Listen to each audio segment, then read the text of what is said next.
Okay. So now, I wanted to just say that EBS is doing great. Um,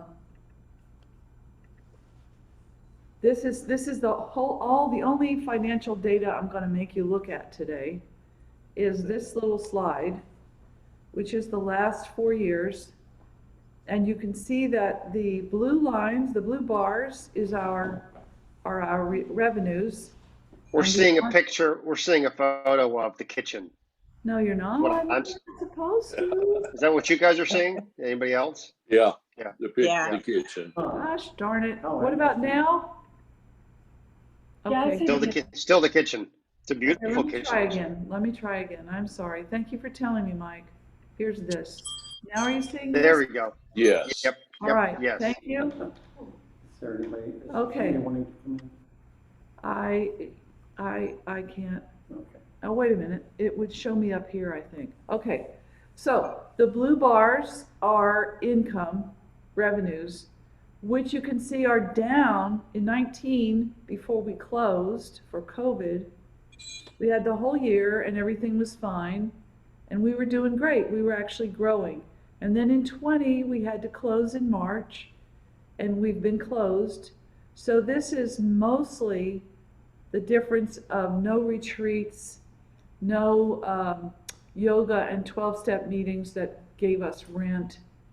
Our donors have hung with us, which is really great, and our donations are as good as ever. So the orange line is our expenses, which also went down because we bought the building, for one thing. But we bought the building towards the end of 21. The expenses went down anyway because we weren't using the building as much. We weren't, we cut back on things, you know, so that's where we are financially. I'm going to stop that. And then I want to say that while we were closed, we have done some work on the building. So now, can you see the kitchen? No. Yes. Yes, you see the Yes. kitchen, but I don't. Yeah. That's funny. Okay, well, anyway, see that kitchen? That's what Steve Wilkinson has done with help from his son Thomas. And oh, I know where it is. Here it is. And I want to point out to you that so what we've done is we took away the huge refrigerator and got a little more appropriate size one, and then they built this new cabinetry here, and these countertops are new. And then I also want to point out back here that they put doors on all the cubbies under the windows, which used to have curtains. Great. So this whole room is just so much more neat and organized and efficient and functional than it was. They're not quite finished. You can come and help us because all these cabinets are going to have to be painted. And that we'll do that on a work day, one of these days soon. So I'm going to stop sharing. That's what I wanted to say about the building. I mean, there's a lot going on with the building, but I don't want to take a lot of time today to talk about the building. I'd rather talk about the people. So what happened while we've been empty is that we migrated everything online. And as a consequence of that, we actually increased the number of people that are participating in EBS programs. We have people chiming in from, you know, Philadelphia and Tucson and, you know, all kinds of places. And so, let me just wait one second. I want to spotlight myself. There we go, for the video. So, I'm sorry, I'm trying to do two things at once. Never a good idea. Anyway, everything's online. But when we come back together, we're going to have to keep in touch with all those people. So we are developing, all our practice groups are figuring out right now how they're going to be live and also have let these other people join in remotely. So that is going to be the interesting thing in coming years. And our top priority for 2022 is to get open again as soon as it's safe. And we're working on that. And, you know, right now the case numbers are just what they are. And we're already reaching out to teachers about live retreats. We have 2 that are wanting to come. We have Flint Sparks wants to come in the fall, and Dr. Lai wants to come in the late summer. So we'll be ready to go up and running. And I want to say 2 things to you guys, everybody here. First of all, the board, we aren't seeing you, we aren't running into you at movie nights, we aren't, you know, whatever. So we need you to email us if you have concerns or ideas or questions. And as soon as we finish the board elections today, we'll get our website, we'll have the board members for 2022, and we'll put their emails on there. And you can pick, or email your practice leader and let them email us. But anyway, chime in, okay? Because we don't have we need you to do that sort of proactively, because we can't just run into you over the tea kettle and hear what you think.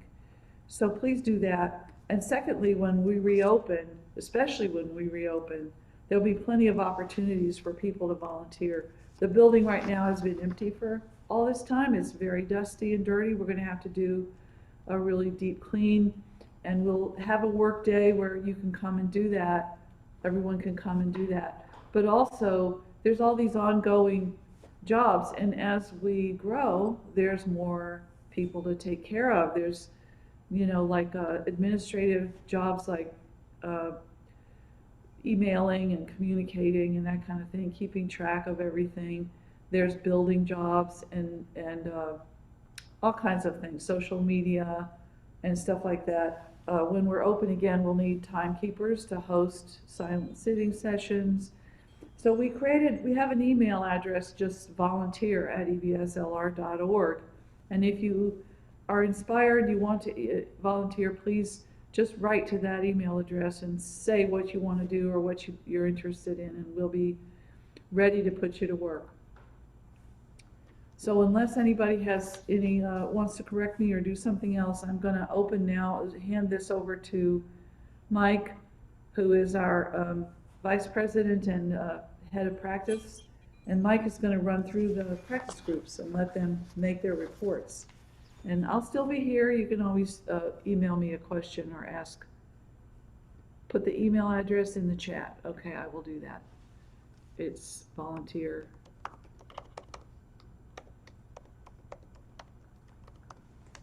Okay, Mike? Thanks, Cheryl. Yeah, I would say if at any point, if anybody wants to say something, you guys all know how to raise your hand. So just either wave or use the little reaction raising your hand icon so that I know that somebody wants to jump in and say something or ask a question.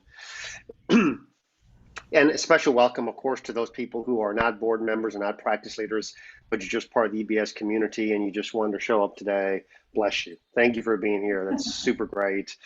Really, really, really means a lot that you take an hour or so out of your Sunday afternoon to participate and care enough about EBS that you would be here today.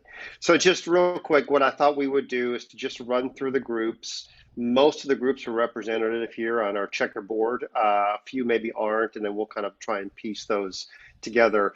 I had sent an email to the practice leaders a couple of nights ago asking them to just think about the past year and the challenges that your particular group faced, how you felt you guys were able to deal with them, what challenges maybe were hard to overcome. Maybe there's some good that's come out of this last year and the hybrid or Zoom only versions of your group as opposed to the way that we're all accustomed to practicing in person. And then to also think about 2022 and if there's anything you wanted to share about goals. It doesn't have to be anything earth shattering, but maybe just anything about 2022 that you and your group maybe are thinking about or looking forward to. So it's just real casual. And again, if anybody here wants to ask a question or wants someone to elaborate on something, just wave your hand and or just even unmute yourself and jump in and just ask. So I've got a list here of each of the practice groups. If you don't mind, I'm just going to kind of call on the group practice leader. And if you're here representing your practice leader, let me know because I'm not sure exactly. Vipassana, Doug, you want to say a few words about your group?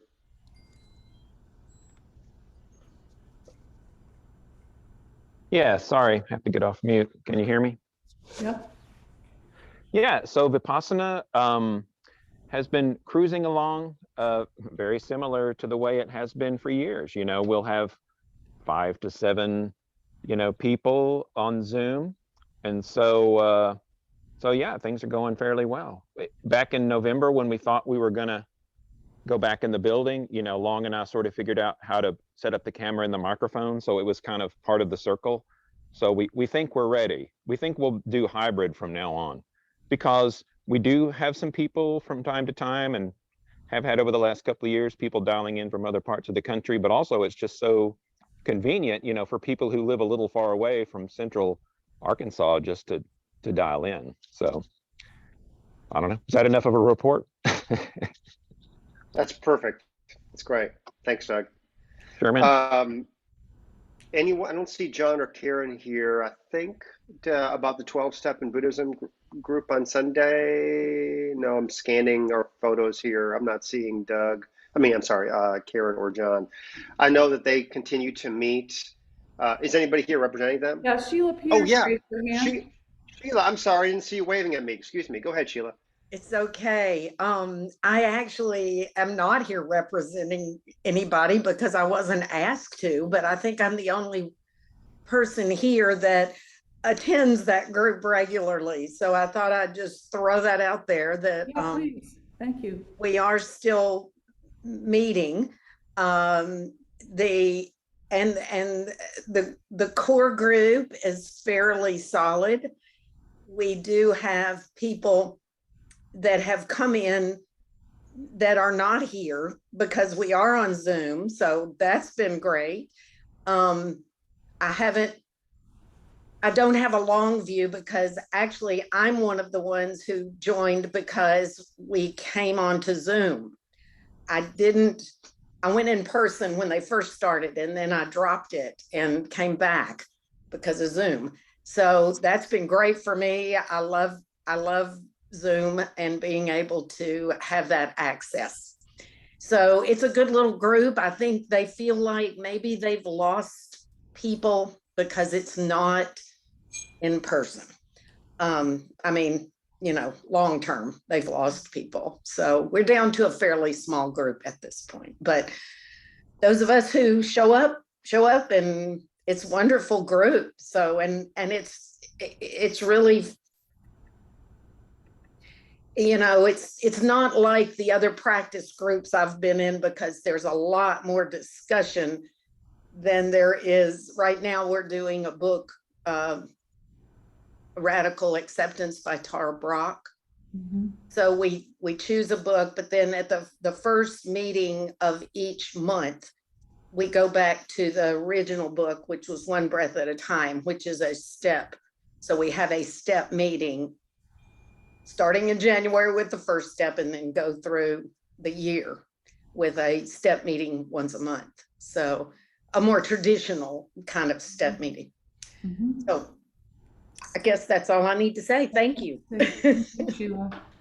Thank you, Sheila. I really appreciate you jumping in. And you actually did something I should have said to everybody else. If you want to say something about your group, because not everybody knows everything about how the other practices are. So the way you just kind of gave a quick description of the format is really wonderful. So if you're so inclined and when it's your group's time, maybe if you want to just educate everybody about what you guys do, that would be nice. I know that 12-step group is chomping at the bits to get back in person. I think of all the groups, that was the one that probably felt the most pain about having to pull back from meeting in person, the back and forth. And they were all excited about being back in person. Then here we go again, Omicron. So I know that they're very much looking forward to it. So thank you again. Next on my list, Dr. Lai Study Group. I don't know if that's Melissa. Would that be you, Melissa? Yeah. So the Dr. Lai group is a book study, and we meet on Sundays from 11 to 12:30 or so. And um, right now we're reading the 100,000 Songs of Milarepa, and we have been reading that with Dr. Lai for a few years now. But anyone is welcome to join at any time. It's not really a chronological book. So if you're curious and you wanted to come, then please do. Um, we, yeah, we haven't really met in person to my memory. I think we've just decided to stay on Zoom for that book study. And Dr. Lai is, he's a teacher who is sort of his home base is the Urban Dharma Center in Asheville, North Carolina. But he teaches all over the world. He teaches here in Little Rock, and he teaches in Guatemala, Mexico City, Malaysia. He travels a lot. And his lineage is Drigun Kagyu. And so he's been coming to EBS about once a year for the past, I don't know, 5 or 6 or 7 maybe years to give retreats. And our group is hopefully looking forward to inviting him back maybe at the end of this July. It's a very loose plan right now. And so it's kind of, that's the idea for this year, is to bring him back in July. Our experience on Zoom this year is much like the year before. We really thrive in the Zoom environment, believe it or not, and we have just incredible discussions every Sunday. We read from the book out loud, so people who join who don't have the book can just still kind of know what's going on, because we just pick a part of a chapter to read and then discuss. So. And Cheryl is my co-host for this meeting. Do you have anything to add? No, I think you did great. That's wonderful. Okay. Thank you. Yeah. Great. Thanks, Melissa. Next up, what is Quanum? And Lucy, who is the practice leader, could not make it today, and I'm next in charge, I guess. So I usually help her out on the Quantum Zen groups. We meet Tuesdays from 6 to 7. It's a Korean Zen lineage group based on the teachings from Zen Master Sung Sang, who was a Korean Zen master who came to the United States back in the early 70s, and then founded the Providence Zen Center and a number of Zen centers, not just in the United States, but all over the world. Our home Zen Center, if you want to call it that, is in Lawrence, Kansas, the Kansas Zen Center, and our 2 guiding teachers are there, Zen Master Bonet and Zen Master Tae Kwang. So anyway, our group is, and I see a number of people here who practice with me. Hey, it's so great to see so many Quantum people here. But we do prostrations, we do chanting, both in English and in Korean. And then we also, of course, do our sitting silent meditation. And then we have a reading that Lucy usually does, usually from the Quantum, obviously the Quantum tradition from Zen Master Sung Sang, or one of the other teachers in the school. And then we always leave a good 10 or 15 minutes at least just for us to catch up personally and to check in with each other and see how everyone's doing on a personal level. So it lasts just over an hour usually. So that's pretty much the way we do. We have, I think, like what you said, Melissa, we've thrived in the Zoom, hybrid Zoom environment too. I mean, generally we have, correct me if I'm wrong, some of you guys are on here with me, at least 6 or 7 and up to 12, 13 people that practice in the Quantum group. I think we've actually tended toward the higher amount recently than the lower amount. So we've definitely are, always bringing in. Some people come in for once or twice and try it out and disappear, and others come and stay. We're currently, until last week, we were really trying to do both hybrid in person, but we went to 100% Zoom last week with the Omicron cases really spiking again, and we'll do the same thing this coming Tuesday, Zoom only. Then we're going to kind of play it by ear and see what happens into the month of February. But the hope is, as soon as the cases hopefully spike and begin to drop back down again to a more realistic level, whatever that is, we'll do hybrid again. But I'm usually there regardless, hosting the event from EBS's meditation hall there, and then everybody else is on Zoom. But I usually like to be there to host a practice group, kind of like Paul does and others do, I think, as well. And our goals for 2022 are the same. I think we're all in the same boat. Just let's get back in person. That's the main thing, and see each other. We all miss each other, no doubt, in terms of seeing each other and spending time together, and just keep growing the group. I think, yeah, that's really about it for Quantum. Anybody that's on Quantum that would add anything? Judith or Matt, anyone? Ellis, you want to tell us about your Wednesday group, the Heart Essence group?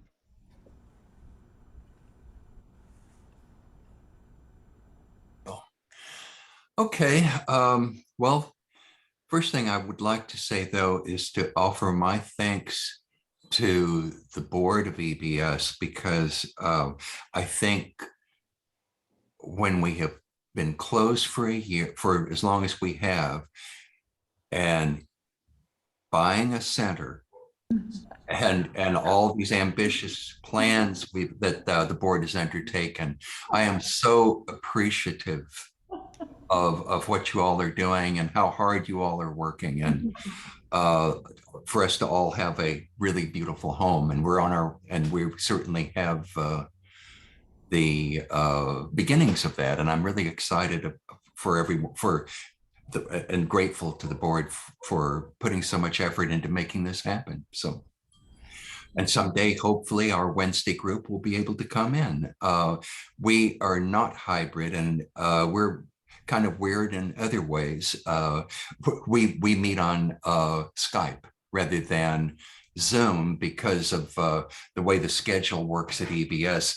It cuts us too close to being able to finish before the next group starts. So as of right now, we're meeting on Skype at 6 p.m. on Wednesdays. The first three or so meetings of the month are practice the Dakini Heart Essence foundational practices, or Nundro.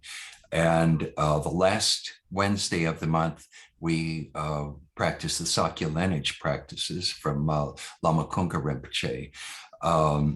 And we have people who are, I think we've had maybe well, right now, actually, I think the most active members are all here today, Jim, Charlotte, and I. So we're always there, it seems. And we've had a couple of people come in. So we've actually made it up to 5 or so.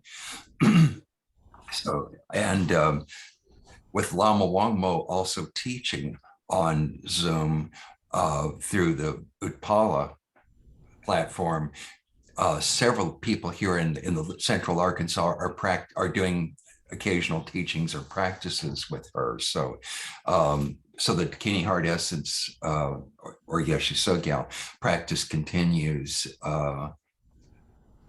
and has a little broader reach than we sometimes realize.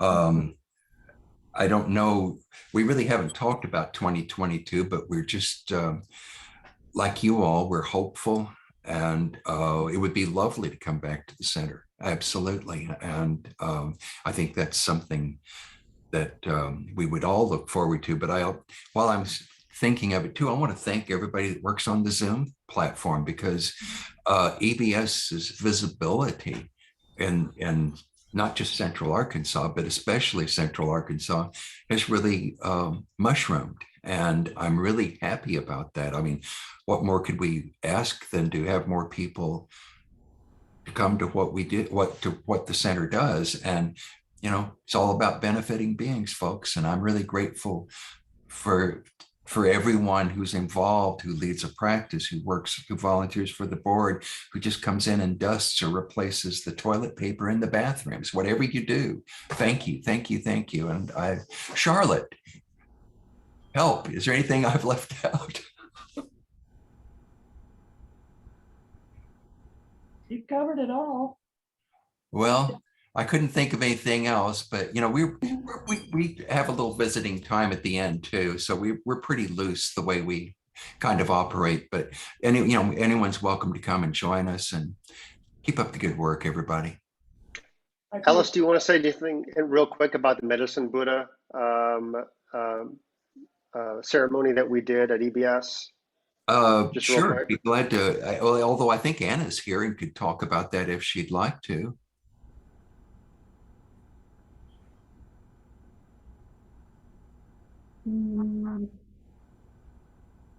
I'm here and I barely know how to work anything at all on this computer. As you can tell, I'm totally invisible, but maybe I can count that as part of my practice. I loved doing the Medicine Buddha practice, but I want to let Ellis finish telling what he's doing about Yeshe Sogil. And the Medicine Buddha is all on the website, and I think copies of the videos and I love the video of our circumambulating the building and everybody in our little sacred parade and everybody that participated. And then I echo everything Ellis said about just deep appreciation for all of those, Mike and Steve and Paul and everybody who helped us with all the technology, because it certainly wouldn't have happened if I had to have done any of that. And just everybody that does everything. I'm just so grateful, Cheryl, and everybody, all of you. I'm just so appreciative of everybody that is carrying on. So you are all Medicine Buddhas being out there in the world, taking care of all of us and all beings. So thank you, thank you, thank you. So now if I can figure out how to mute myself, and I'll totally disappear again. Thank you, Anna. Thank you. Thanks, Anna. Thank Yeah, you. if I could, I'd just like to add a couple of things very briefly about that blessing experience. Anna led a circumambulation around the building to bless the building. And we were very happy that, because of course we were in the middle of COVID, we couldn't invite the whole Sangha, but some of the practice leaders, most of the practice leaders, I think, came for that. And we had a lovely circumambulation of the building. And Anna, as she was blessing the building, we also went inside, a few of us, Anna and I and the Zoom crew and a couple of others, but again, because of COVID, but she blessed every room in the center. And then thanks to that fabulous Zoom crew, we set up in the main shrine room where Cheryl and Mick are sitting. And Anna led us in a Medicine Buddha practice, but it's actually the Guru Rinpoche manifesting as Medicine Buddha practice. And also did some teachings along the way on this very profound practice, which was brought to us by Lama Tarchin Rinpoche in his first teachings at EBS. And actually, I was the first teachings at EBS, I believe, if we get down to it. So it was a very wonderful experience, for me. And I know Anna was very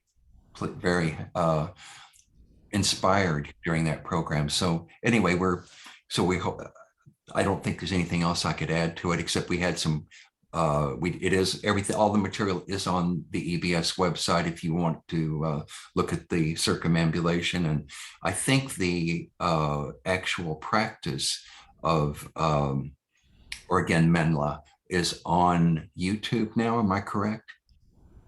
Yeah, the video Okay. of the practice that you And it's did. on our site too. Yeah, it's, yeah. Right. Thank you, You, Ellis. Appreciate it. Thank you again, Anna. Yeah, it was wonderful. I got to experience that, and it was just a beautiful, just wonderful day. So thank you. Okay, so we'll keep moving on. I've got Wednesday night. Mick, do you want to say anything about the Wednesday night mindfulness drop-in class? I'll just push this lady out. No, you stay here. Yes, excellent. And I'd like to follow up on something that Ellis said. We probably wouldn't have gotten into social media so heavily if it wasn't for COVID. And that may be one of the benefits here, that we are reaching people from all over. Wednesday night pretty regularly gets we're on Zoom Wednesday nights at 7, the meditation workshop. Pretty regularly we get people from out of state who are just, they search meditation and they end up at EBS. It's very strange, and they seem to enjoy it more or less, and so we are kind of rambling along. I would say though that Wednesday night is probably suffered a little bit because of COVID and the Zoom platform. Steve Wilkinson and I are kind of co-hosts. We're partners in this, and we have, before COVID, you could have pretty reliably 8 to 20 people on a given Wednesday night, and we are pretty good to have 6 to 9 people nowadays, and it's a rotating thing, and it does, but it may be the feature of what meditation instruction and group meditation is like. People can sit in their own rooms any time of the day, but to sit with other people in meditation is actually what this center is really best for, right? I mean, we have this fabulous room, and you see it all the time when we're in action here, that people come in and they love the space, they love the settling down, and we get to kind of actually express it in person, and it's powerful. And Zoom, if you're not really have your own practice going, it looks like it's anyway. I'm just saying we're so looking forward to get back into a business in-house. We will no doubt at least try to give it a really good shot to do a hybrid, because there are folks who come in regularly that are from upstate, out of state, and so forth, so we need to be there for them. That will be just an experimental work in progress. So, but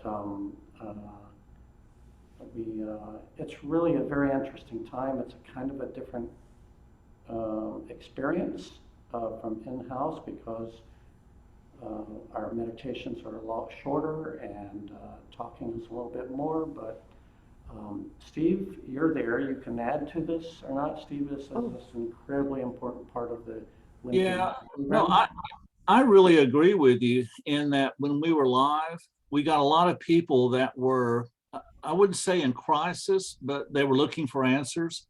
And I think having that physical building to come to was a nice place for them to land. And I think we served a real need in the community for people looking for alternative means for mental health and sanity. And I don't think we quite serve that same purpose on Zoom. So yeah, we'll do good to go back. Would one of you say what you do what is it like in the hour? What is the hour? How does it go? Well, okay, I'll go. Basically, it's an hour doesn't seem very long, really. Generally, there is a few minutes of just checking in. Usually we have all met each other for the most part, and we check in, We kind of talk about why we are here, what brings you here, Janet, and they'll say why. And so we spend about 10 minutes doing that. Then we'll segue into talking about mindfulness meditation. If there are newbies, we kind of go back to some real basic instruction. If it's folks who have been sitting for a while, we can start kind of going into little nuances. And we have a guided meditation that just can range from anywhere from 10 to 15 minutes. And we usually have about 15, 20 minutes of discussion afterwards, where we get just to see what the issues are, what people's obstacles are, tips, and it's very true what we do say is that we actually, everybody is so different and everybody's mind is different that everybody's got something to add, and we try to make everybody feel welcome and supported, and I think that we do a pretty good job, if I don't mind saying so.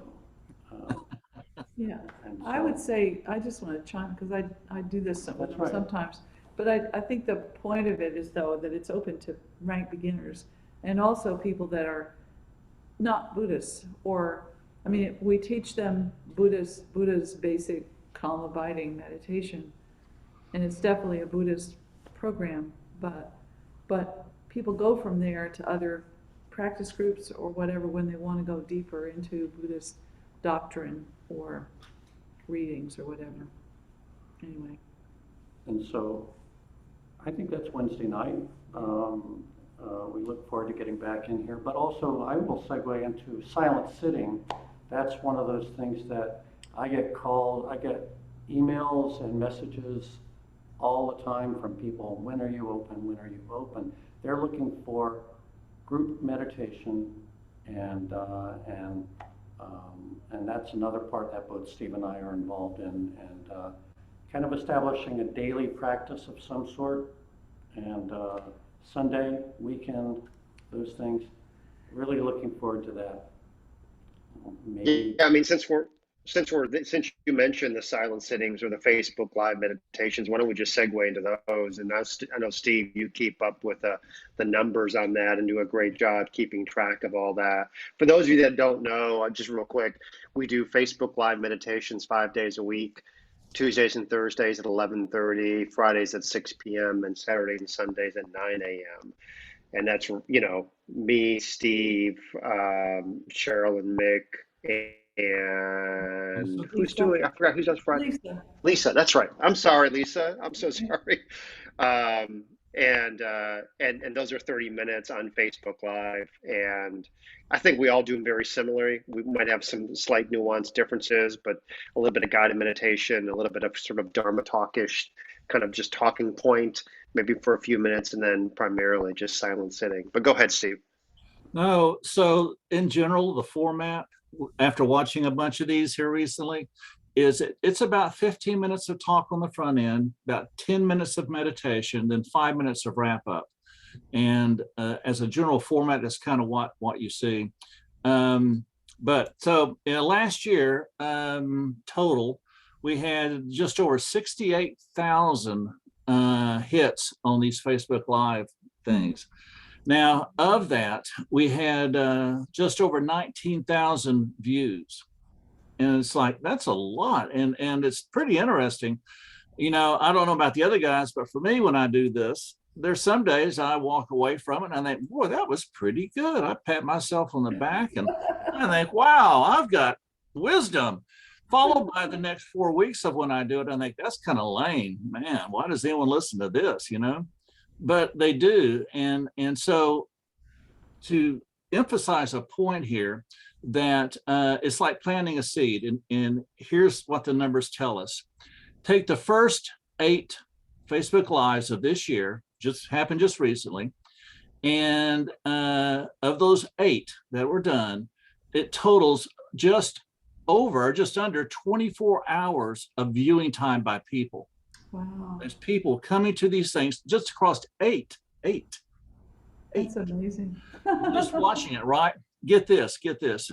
Compare that to last year in January, same people, comparing apples to apples, same people, same time frame, if you will. The first 8 videos last year, this is what happens when you plant a seed. We go from just under 24 hours of viewing time last year after they get to stay there for a while. Now it's gone up to almost 55 hours of viewing time. Yeah. This is interesting. This year, it averages 3 hours per Facebook Live episode. So anytime that we put one of those out, expect about 3 hours of people watching this thing, whether they watch it 5 minutes, 15 minutes, 20 minutes, doesn't matter, right? Last year, that is moved up to 7 hours. Long story short, when it sits out there for a while, people come back and visit it more than what I thought. And it was kind of interesting. Now, take these kind of numbers, and this is interesting, that this year we have on average an 18.5% retention rate, okay? On these first 8 views, 18% retention, meaning that when someone starts it, they're going to watch it at least halfway through, okay? At least halfway through. Last year, when you look at it and it sits out there for a while, that 18% now moves up to 43%. Wow. And what that tells me is that a lot of times people go back and watch these things, and when they look for them, they sit and watch them.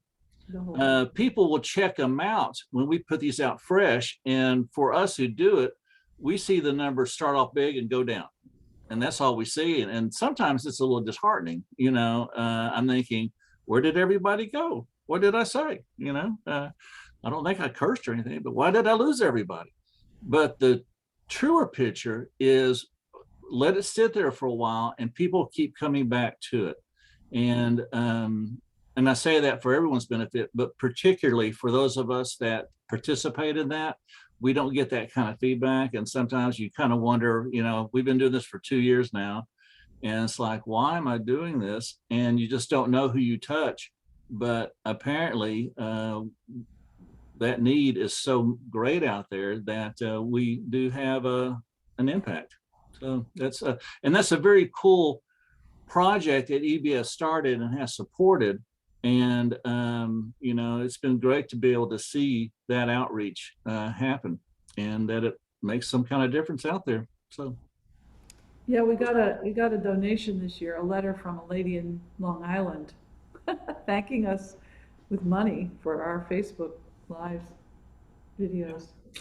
And that she was going to share the link with her friends in New York and in Europe, Yeah, It's just yeah. wow. Okay. Yeah. Very good. Yeah, that's great. Thank you, Steve. And I think that the hope is in the future, once we get back into the building, that we'll find some way to continue those Facebook Live sessions, but yet also offer the in-person, because I know some people have said we really miss the silent sittings there at EBS, and I think we want to find ways to do both, right? And that is to open the building back up, but we definitely, to Steve's point, I mean, we are reaching a far and wide audience here, and it's in marketing parlance, we call this sort of evergreen content. It's content that keeps coming back and stays relevant, and people watch it over and over again, or it just stays. People keep coming back to it. So these videos, these Facebook Live videos, are like that. I think we want to continue that as much as we possibly can. Okay. Next, Paul, your Thich Nhat Hanh mindfulness group. Thanks, Mike. Yeah, we're the other Zen group at EBS. We practice in the Plum Village Monastery in France, Thich Nhat Hanh, Vietnamese Zen. And I'll tell you, a rundown of our practice is, it's an hour. We practice on Thursdays from 7 until 8. And the first few minutes, we listen to the evening chant from the monks and nuns at Plum Village. And then we meditate for 20 minutes. Then we do about 5 minutes of walking meditation, followed by reading a sutra. And after that, if there's enough time, we'll read from a book. Right now, we're reading Zen and the Art of Saving the Planet by Thich Nhat Hanh. Or we'll have just Dharma talk where people will, bring up issues they have or want to talk about related to Zen for our practice. Over the last year, our membership has held pretty steady. We've actually maybe increased a little bit. 2020 was pretty much all Zoom, but last year we incorporated the hybrid practice, which has really made a difference for us. It's allowed us to have people in from Boise, Idaho, all the way down to Guatemala. And even some people have come in from Europe a time or two, I think. But another good thing that the hybrid practice has allowed us to do is not only can people remotely see us and practice with us, but we can use that Apple TV at EBS to play Plum Village videos and Dharma talks and chants. And the people that are in the building can watch that on the TV, and the people that are remote can watch it on my screen because I'm sharing my screen. So it's really worked out great for us. It's kind of opened up a new avenue for listening to Dharma talks using video. We've never been able to do that before. We never tried. So that's been interesting. Yeah, and like I said, our membership has held steady. And since we started our hybrid practice, we've required visitors in person to be vaccinated and to wear masks. So we've been open now for several weeks with that, and it's working really well. We've had a lot of people come in person. We're spaced apart and wearing our masks during the practice, and it's worked out really well. And we're hoping the Omicron variant kind of goes down so people feel even more comfortable about coming in. But the Zoom is here to stay. There's too many people. A lot of our previous members that moved away now can practice with us. And that's been a big help.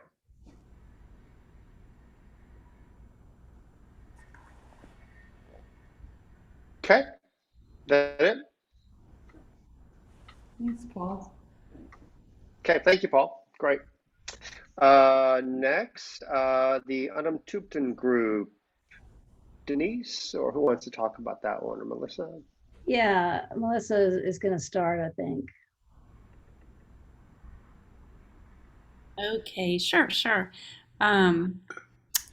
Yeah, so the Untitled group meets every Saturday from 10:30 to 12, or sometimes a little bit later, 12:30 or so. And our teacher is based out of California, a former monk, and now he's a lay teacher. And he sends us teachings. They send us teachings on MP3 format, and so we have two different types of recordings. We have a guided meditation, and then we have a full teaching.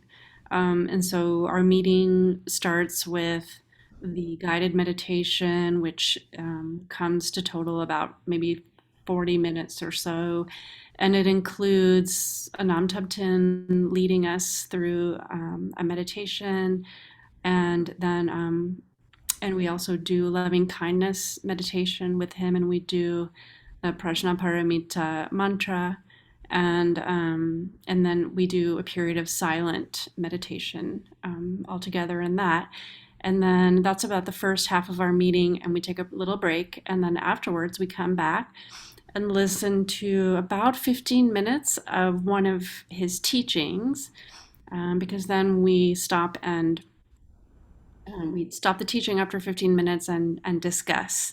And this group also has thrived in the Zoom format and really had some incredible discussions of the teachings. And so each of those teachings are about 45 minutes long. So in 15-minute segments, we get through one teaching, about every 3 weeks or so. So we just take it in chunks. And that's kind of the format of our meeting. And what else was I going to say, Denise? The numbers of people that we've had, kind of the pattern of how that has gone. Yeah, I think our numbers have stayed pretty consistent through the year, and I guess we average about maybe 8 or 9 or 10 people every Saturday, with some people coming and then going, and then we have like the core group that comes every time. Yeah, I think the first year we had, during the first outbreak of the virus, we had more people. I think they were looking for a place to continue meditating. And then we've kind of settled into that core group of 8 to 10, occasionally 12.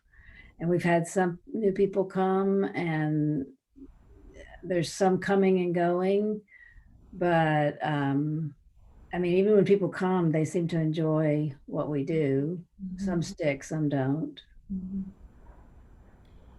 Yes, and when EBS opened up the doors again to the practice groups, we did start meeting in a hybrid format. So we would have, 5 or 6 people in the building, and then also connecting over Zoom with another, maybe 4 people or 5 people on Zoom. And it worked, but there were some issues with that. I think the group feels more connected when everybody's on Zoom because we had some audio issues with the microphone, and like the conversation happening in the center is very fluid, but it doesn't seem to connect well with the people on Zoom, I think because of the audio issues. So a lot of the people in the group spoke about, wanting to iron that out so it's more smooth, whatever that looks like. Do you know if One, Anam Tupton's going to travel this year, or do you know anything about him traveling? there's no plan for travel at this point for 2022. Okay. He's increased his retreats that he's done online, Uh-huh. but the last announcement I heard was that he was not planning any at this time for yet. Okay. And so I don't know what he's thinking for the future. I just wanted to say one thing before I forget about the hybrid format. We had a discussion in our group yesterday, which was very helpful because getting everybody's experience, I think is more inclusive and helpful. There are some people in our group that I think wouldn't come as often now if we didn't have the hybrid. So there's a general vote that we continue the hybrid at least, and perhaps do Zoom half of the time and in person half of the time, even if we go back to full in person, or do a hybrid all the time. I think people have realized that they enjoy staying home and doing their practice, some people. And we haven't had that many people from out of town, but people who live, 45 minutes to an hour away that were coming to the center now say, I'd rather stay home. And they very much love the group and want to stay in it. The other thing I wanted to say about our group is that this has been, for the people that have come, an absolute place of refuge during the pandemic. And I mean, the connection between us has grown, and I think we have, learned more about how the Sangha as part of the Three Jewels works and can benefit everybody. It's really been very touching, and people get pretty open and vulnerable, in our discussions. It's really lovely. That's great. That's just great. Thank you. Thank you, Denise, and thank you, Melissa, for that. And just real quick, I think that going forward, the discussions of how, from what EBS can do from an audiovisual standpoint to make these hybrid practices easier is something that we're going to keep talking about. I know we're always discussing, do we need to get a better microphone, or do we need to get a better camera, or, and I think that, I think we all agree we want to continue to improve that. I don't think we necessarily know the exact perfect piece of equipment that's going to make it perfect for everybody. But please do keep letting us know if you have suggestions or you have ideas, or maybe another group that's doing a hybrid group and that a camera, a microphone seems to be working for them real well, whatever it is. But please let us know, because that's something we definitely care about. I think all the groups want to continue hybrid practice. I can't imagine anybody would say, no, we want to do all in person and we want to drop Zoom 100%. I think everyone wants to figure out a way to keep people on Zoom with us. Okay, we're getting to the end here. A couple more. I'm sorry, Mike, I don't mean to interrupt you, but can I say No, one go more ahead. thing about Please. that relates to the whole center? We started talking about having a book study in our group, and it came up that June has a book study that's on Lojan, starting, I guess, this Thursday, Start Where You Are by Pema Chodron. And then we started talking about other people who had book studies in different groups. And so we talked about having something like maybe a virtual bulletin board of the different book studies in the center, like ongoing. And so that other people could tune in virtually to those book studies, because there's definitely an interest in our group in using that as one way to grow and learn more about the Dharma. Thank you. That's a really good suggestion. Yeah, especially since Zoom makes it possible for people to do it from anywhere. So yeah, that's great.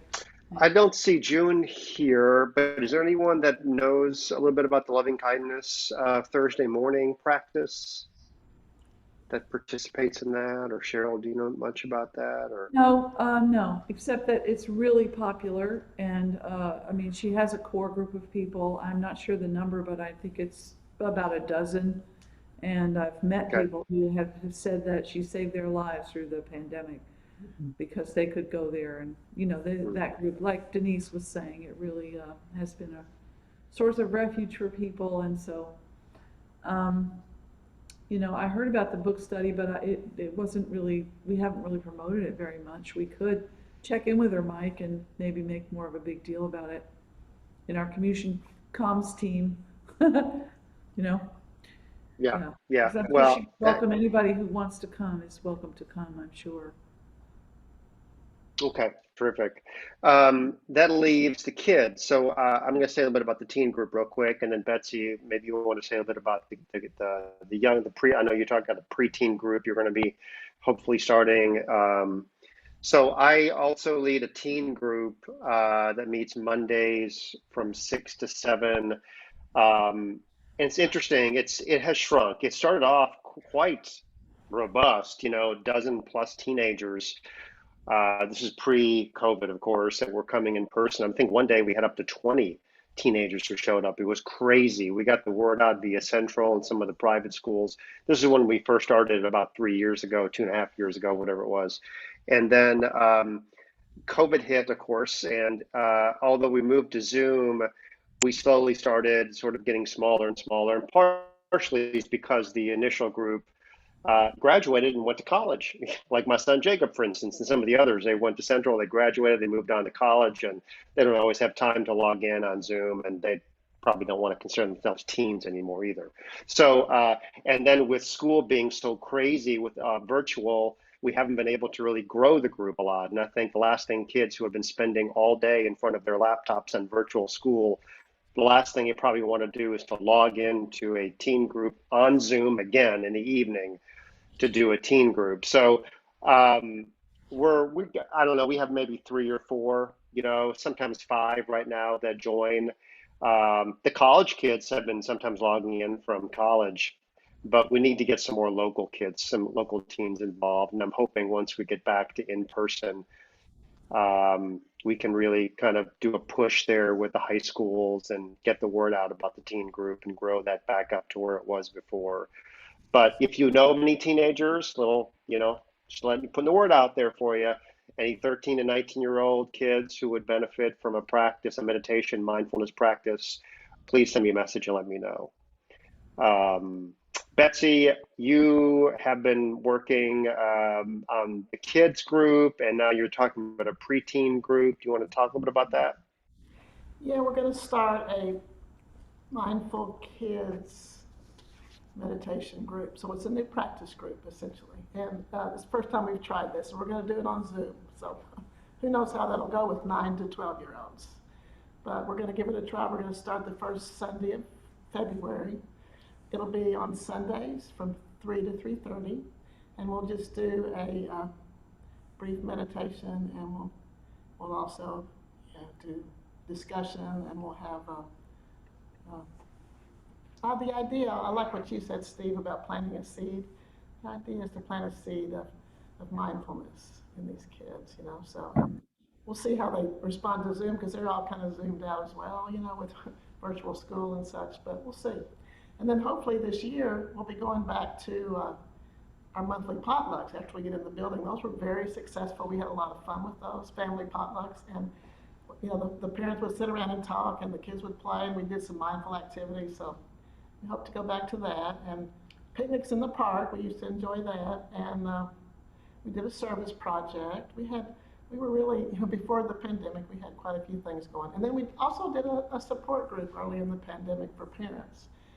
That was good, helpful to think about mindful parenting during the pandemic, right? So we did that for a while, and then the parents all got too busy with virtual school and such, so we finally gave it up. But so that's kind of our plan for the next year. And we'll send out an email, so if you know any kids, if you have any kids, grandkids, you know any kids, 9 to 12 age group, then we'll send out an email.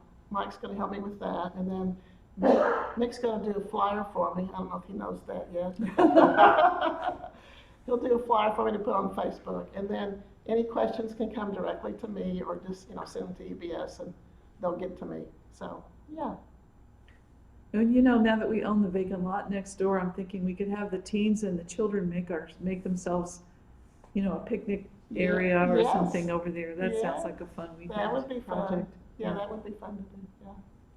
Yeah, we hoping to get those two groups, the kids and the preteens and then the teens, going again. I think that's a big, for me personally, and I think everyone on the board thinks the same thing, is an important part of our mission is to reach that age group.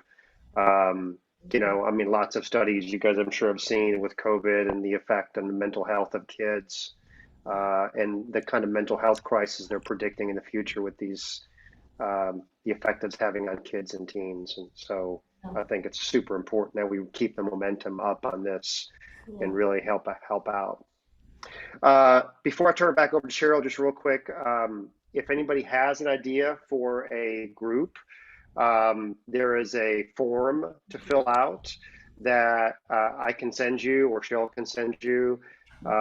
It's just a couple of questions. So if you have any ideas for groups, or you know someone that has an idea for a group, please let us know, and we'll get you that form, and then you kind of present it to the group. And as long as there's a time slot and it fits within the mission of EBS, I'm sure it'll be approved.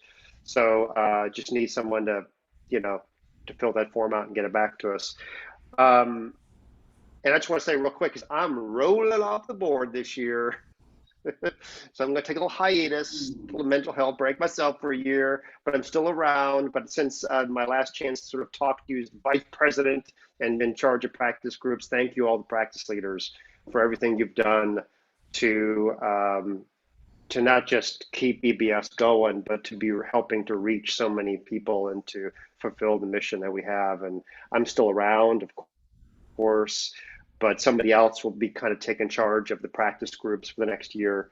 But thank you. So that's all I have. Thank you. Back to you, Cheryl. Perfect segue to the board elections. Thank you, Mike. Let me just say quickly that I'm also really grateful to the people who served on the board in 2021. They were incredibly thoughtful and careful and effective, and every single decision was really worked out together with compassion and concern for how do we maintain our support to the world that needs us in the middle of all this. And so Our board was, besides Mike as our vice president and me as president, we have Laura Weems, who's our secretary, has been our secretary, Steve Wilkinson. You've seen these people's faces just now. Betsy Johnson, Lisa Kessler, who's still on the board even though she moved to Maine. Way to go, Betsy. Lisa, sorry. Way to go, Lisa. Doug Holmes, Long and Sue Peng have been on the board and they're rotating off. Molly Carson and Paul Carreras. And Molly's here today too. She's on your screen, and Paul. So the board members at EBS are elected essentially for 3-year terms. And after 2 3-year terms, people rotate off for a year. They take a break. And so this year we're losing Long and Sue Peng and Mike. And I want to especially thank those 3 for helping us through this crazy time. They've worked more than 1 year. Mike has been on board, I think, for 6 years. I'm not sure, Mike. I think it's 6 years, right? And just amazing effort and steadfast, creativity in the middle of all these things flying at us. And who knew, who knew that we would buy a building and then nobody could come in it, Good thinking. Yeah, I know. But anyway, so could we just give a round of applause for those board members that got us through 2021? Yay! Cheers, cheers! Hooray, hooray! And then for 2022, 2 board members who had rotated off are coming back. That is Nick Wiggins and John Matlock. And we are also inviting Emily Pennell to serve on the board. And Paul, I believe, is going to tell us something about Emily. And I'm going to put, if I can put a spotlight for Emily. There's Emily. And then Paul, I'm going to try to, this is just so high tech. I can't believe I'm doing this. I'm very impressed with myself. Where's Paul? There you are. Can I spotlight you? Yes, so there's Paul and Emily. So go take it away, Paul. Yeah, I'm honored to nominate Emily Pennell to serve on the EBS Board of Directors. Emily has been practicing at EBS for at least 6 or 7 years, as long as I've known her. And she's a compassionate Buddhist. She's also a communications and marketing professional. So that should really help us with our outreach efforts, which we always need help with. Emily's great at that. She's a great communicator. And also, lastly, she's compassionate. I've seen her efforts on social media advocating for animals. And I know for years she hosted a website working for animal abuse efforts. So hopefully you guys will join me and nominate Emily onto the board. I second it. Yeah, do you want to say anything, Emily? Well, I'm honored that you would consider me. My practice has changed when I was just working in the corporate world full time. It was often hard for me to get to EBS. And then now that I'm home on Zoom all day, I don't want to get back on Zoom in the evenings, but I have been steadily practicing for the last 6 or 7 years. And I'd started coming back to Paul's group. And then when Omicron came, I'm back at home. But I definitely want to get involved with work days. I just want to come paint and just help out how I can. I definitely can help with communications efforts. So thank you for asking. Thank you. So thank you very much, both of you. I'm going to now put on the, I'm managing the video because let me put this on gallery view. And I'm going to ask everyone who's here to, if you have an objection to the board slate that we just mentioned, yeah, go ahead. but I want to ask everyone to please endorse the board that we are putting into place for 2022. You can just wave your hands or say yes or whatever. Yeah, here, thank you. Thank you. Okay, so I'm going to assume that the members have elected the new board, and I thank you for that. And we have, we really do have just a little bit of time left if people want to have a general discussion or talk about things. You're putting things in the chat, and I appreciate that. I hear you that people really want to get back in person, and I think we all feel that way. That is our top priority for the year, and so let's just get this COVID out of the way. Look, can I open the floor for, say, 10 minutes and see if anybody wants to say anything? Just unmute yourself and speak. Hey, Cheryl, this is Lisa. Can you hear me? Yes, we can. Great. Well, I just want to say how happy I am to continue on the board, and my move to Maine is temporary. Okay. I'm actually back in Little Rock right now, and I was going to come down there, but decided against it. But really what I wanted to just say is appreciation for everyone on the board and everything they've done. And especially with Mike rolling off. I mean, Mike has been so awesome and done so much that I'm sure he'll probably continue to do all those things for us even during the year he's off. And then I also just want to really especially recognize Cheryl and all she's done this year. I mean, that this process of purchasing the building and, you know, thinking it wasn't going to happen, and just how Cheryl, you know, approached our previous landlord and kind of set up a situation he almost couldn't say no to. And yeah, and even though we can't meet in the building right now, we will in the future, and we love our building. And I just want to say thanks so much, Cheryl, for all you've done during the last year. And that's all. Thank you, Lisa. I have to speak to that for a second, because we had a meeting on Friday of the board of the building team, that people that have been working on the building, which includes John Lai. Will you wave your hand, John? There's John Lai. John Matlock, you can wave your hand. There's him. Steve Wilkinson and Nick. And we were talking about how this whole buying of the building thing has gone as if there were angels looking out for us, honestly, at every step of the way. And so I want to say this again while Anna's still here, because I do believe that EBS as an organization created incredibly good karma.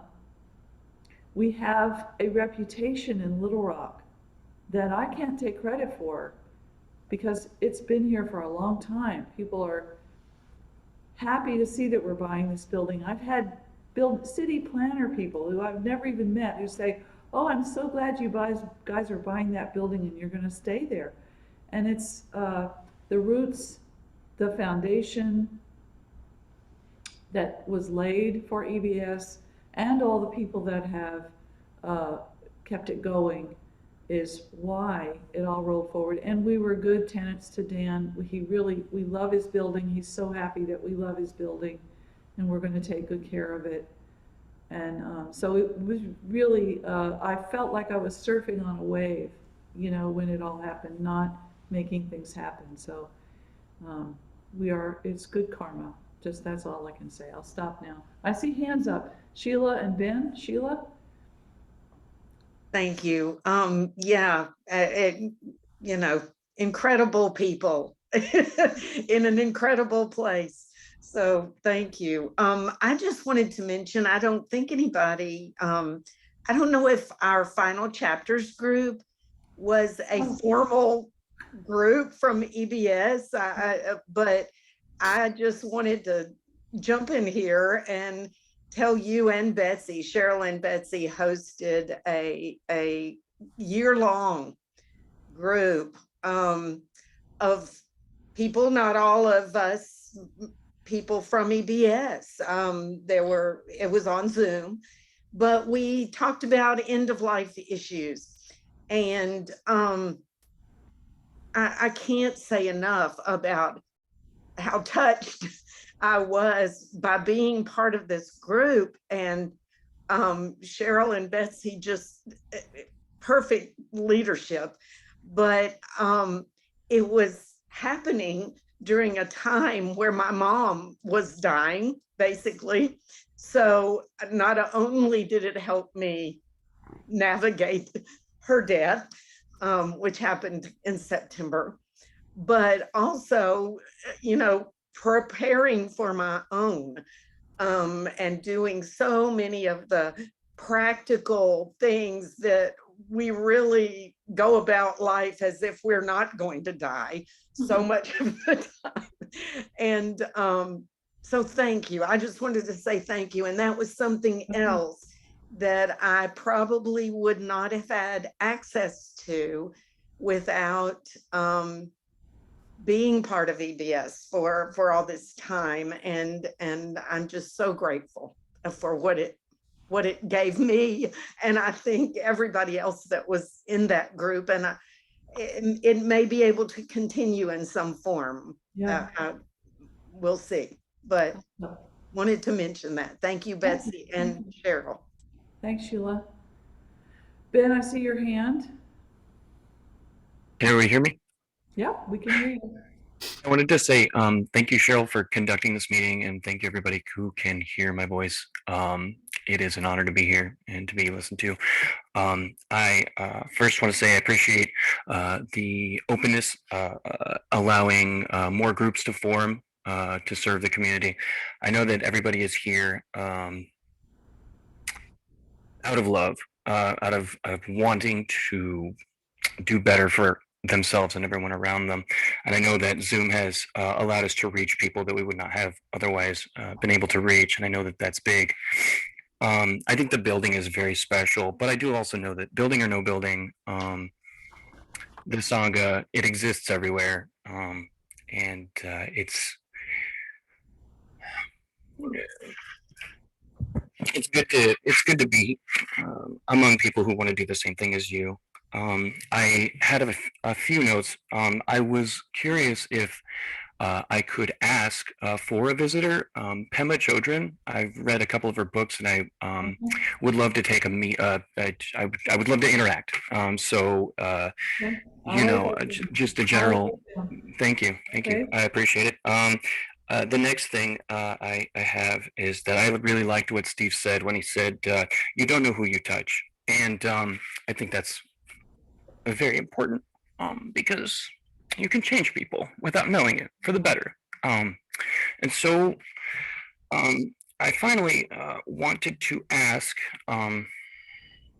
as a general question, is there a specific thing with snake plants? Because we have one at EBS, and I saw one in somebody else's frame, and I was just curious if that particular plant has any significance to the Buddhism tradition. I'm not sure. I know maybe a silly question, but I kind of wanted to end on a little bit of a light note. So. What is a snake plant? I don't know what a snake plant is. Who had one in their frame earlier? There he is, Mike. Mike. Yes, they're tall. Yeah, they're beautiful plants. There's one in the window at EBS. We have one at our house. And is it a Buddhist thing, Mike? Mother-in-law's tongue. Yeah. That's what we call It's them. just Mother-in-law's tongue. Yeah. Yeah, no particular reason for me. It's just something that I can't kill. Yeah. So, That's it's impossible to kill these things. Okay, Ben, are you done? Yes, I think so. Thank you for hearing me. I see, Denise, I see your hand. Yes, I just have a quick question. Are you planning to offer the final chapters course or whatever you're calling it? I'll tell you about that. We created this curriculum, and it has readings, and we actually had recorded speakers who joined us. We had a speaker about organ donation, for example, and we had a lawyer meet with us, and all of that stuff is recorded. So we feel like anyone could run that group again and follow just the framework that we created, but with new participants. So Betsy and I are both now trying to do other things, but but we would be happy to mentor someone else who wanted to create the group again. That question comes up all the time, and all the people who did it, there were about 20 people who did it the first time, their friends all want to do it too. So I think we should do it again, and if anybody wants to help make that happen, let me know. Okay, thank you. Yeah, is that it, Denise? Anything else? Yeah, that was, I just wanted to ask that question Yeah. since hearing Sheila talk about it.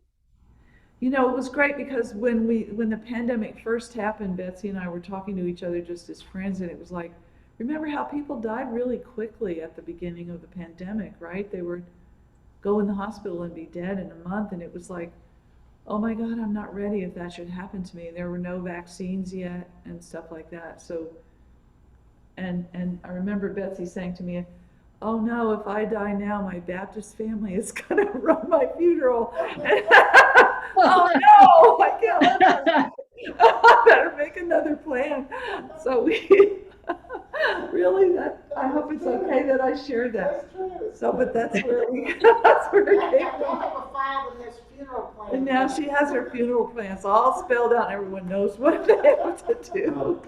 Let me add here, there was so much laughter in this group. That was that was one of the beautiful things about it. Right. Was the laughter that as everybody opened up, you know, it was just great. It is great. And Denise, let's talk. Yeah. Okay. Maybe Sheila could run it. Maybe Sheila could run it. You guys could run it together. Okay. Yeah, definitely. Thank you, Sheila. I see your hand, Ellis. I don't have a lot to say, except I just would really let us all remember impermanence, you know, that kind of sticky thing about cyclic existence. And I really hope that this can be a permanent part, or at least a regular part of the EBS offerings, because I cannot stress how important this is from my own experience. And because you never know. My partner, my husband was 48 when he died. And, you know, you just can't count on a lifespan. You can only count on dharma and planning and kindness and the virtues that really matter in our lives. So I'm sorry, I think I'm done. Great. No, Ellis, that's really great. Thank you. And we also, I mean, coming out of that, we are still going to kind of support each other. We realize we can help each other out. So I think this will be a permanent part of EBS's programming. Let's just try aim for that. Anybody else? Because I have a beautiful dedication prayer I'd like to offer, unless somebody has any final words. Okay, then I will. This is from my teacher, Chokimima Rinpoche. The teacher has appeared in this world, and the teachings have illuminated it like the light of the sun. May the holders of the teachings be in harmony like siblings, and may the goodness of the teachings remain for a very long time. Thank you, everybody. Here's to a great 2022. Thank you, everybody. Thank you. Thank you. Bye. If you want the chat, you have to save it before you quit. So go to the chat and save it if you want what's in there. Bye all. Bye-bye. Bye.